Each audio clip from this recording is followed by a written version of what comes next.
រយៈពេលពេញមួយឆ្នាំ2025មន្ទីរពេទ្យគុណធបុប្ផាទាំងរាជធានីភ្នំពេញនិងខេត្តសៀមរាបបានពិនិត្យពិគ្រោះនិងព្យាបាលជំងឺកុមារចំនួន1,71,637ករណី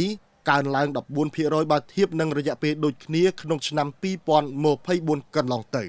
នេះបើយោងតាមរបាយការណ៍សង្ខេបស្ដីពីសកម្មភាពរបស់មន្ទីរពេទ្យគុណធបុប្ផាក្នុងឆ្នាំ2025តាមរបាយការណ៍មន្ទីរពេទ្យគុណធបុប្ផាក៏បានព្យាបាលកុមារដែលសម្រាកព្យាបាលជំងឺក្នុងមន្ទីរពេទ្យចំនួន233,243នាក់និងព្យាបាលអ្នកជំងឺគ្រុនឈាមដែលសម្រាកព្យាបាលក្នុងមន្ទីរពេទ្យចំនួន22,982ករណីពិនិត្យនិងផ្ដល់សេវាតាមដានផ្ទៃពោះនិងដល់ស្ត្រីមានផ្ទៃពោះចំនួន181,134ករណី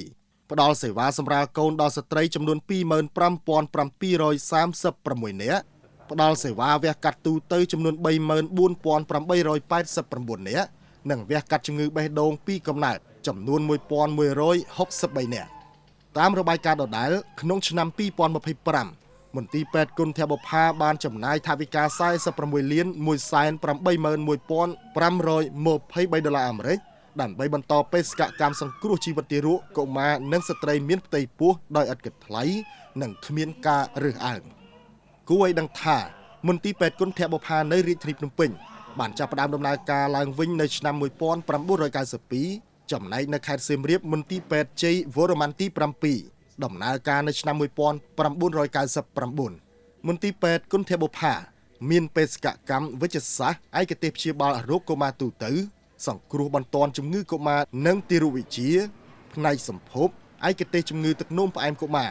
ឯកទេសជំងឺបំពង់រំលាយអាហារកុមារឯកទេសជំងឺដុំមហារីកនិងមហារីកឈាមស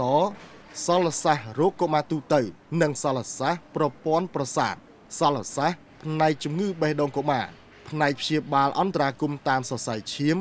ឯកទេសជំងឺអ៊ីភីលីស៊ីបផ្នែកអប់រំសុខភាពបឋមនិងចាក់ថ្នាំបង្ការលោកជំទាវបណ្ឌិតពេជ្រច័ន្ទមុនីប្រធានកិត្តិយសនៃមូលនិធិគុណធបុប្ផាធ្លាប់បានថ្លែងថាមន្ទីរពេទ្យគុណធបុប្ផាបានព្យាបាលដណ្ដើមជីវិតកុមារកម្ពុជាជាច្រើនពីមាត់មជ្ឈរាជក្រោយមកកុមារដែលធ្លាប់ទទួលបានការព្យាបាលទាំងនោះក្លាយជាគ្រូពេទ្យហើយបានជួយព្យាបាលអ្នកជំងឺដទៃទៀតនិងខ្លះទៀតបានក្លាយជាធនធានមនុស្សដ៏មានតម្លៃសម្រាប់សង្គមកម្ពុជាជានិច្ចកាលលោកជំទាវស្ត្រីទី1តែងតែអំពាវនាវដល់សប្បុរសជនបរិច្ចាគថវិកាក្នុងមូលនិធិគុណធបុប្ផាកម្ពុជា